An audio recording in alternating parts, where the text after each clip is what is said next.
I want to talk to you today about birds. Not because I want to talk about bird flu or about viruses that make the jump from birds to animals, not because I'm stuck in my basement thanks to COVID-19, not because I haven't shaved in a couple of days and I need a haircut and I'm stuck in front of a green screen trying to make some videos, but I want to talk about birds because they can teach us something important about how we look towards the future and make future forecasts. Let me show you a picture. It's a picture of a bird's nest. What do you see? You see a bunch of eggs. And you can tell right away that one of those eggs is not like the others. I like to think that that is a cuckoo's egg, because the story of the cuckoo is that the cuckoo comes along and it lays its eggs in another bird's nest. And then it flies away merrily and goes about its business. And then the mother comes along and it thinks of this egg as one of its own. It can't tell the difference. And it sits on the eggs until eventually they hatch. Well, take a look again at this picture. Look at the size of that egg.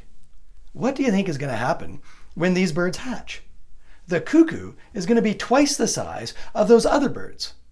And it's going to outcompete those other birds for food. And then when it's big enough, it's going to kick those other baby birds out of the nest and it's going to take that food all for itself. And this is a metaphor for your business.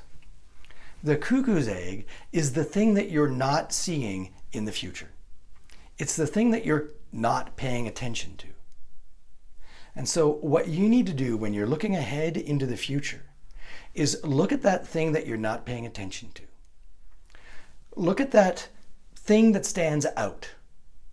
And don't be like the mother robin. Don't look at the thing that stands out and try to pretend it doesn't exist. Don't try to pretend that it's not there. Because when that hatches, it's going to eat your business. What's really important when you're looking ahead to the future is to set aside your biases, set aside your assumptions, look frankly and honestly at the future,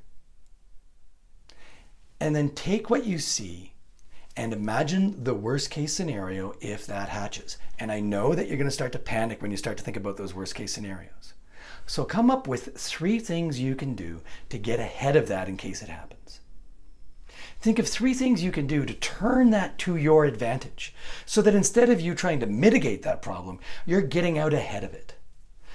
Don't be the mother robin trying to prevent the cuckoo's egg from hatching, but rather become like the cuckoo that plays planting seeds for the future so that when they hatch, you can eat everybody else's business.